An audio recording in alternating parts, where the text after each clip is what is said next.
இயற்கை சந்தை தொடர்ந்து 4வது வாரம் சுரண்டை மாநகரில் டிஎம்பி வங்கி வெளிப்புறம் ரத்னா ஜவுளி ஸ்டோர் நேர் ஏற்றம்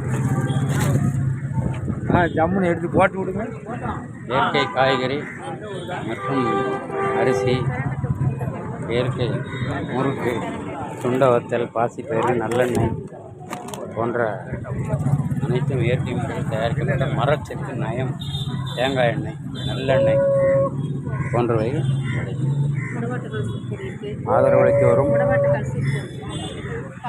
பொதுமக்களுக்கு நன்றி, வேளாண் பெருங்குடி மக்களுக்கு நன்றி. கருப்பு கவுனி தானே இது? சம்பா இது புள்ளக்கார் கருப்பு கவுனி அரிசி, புள்ளக்கார் போன்ற இயற்கை பொருள், இயற்கை உரமிட்டு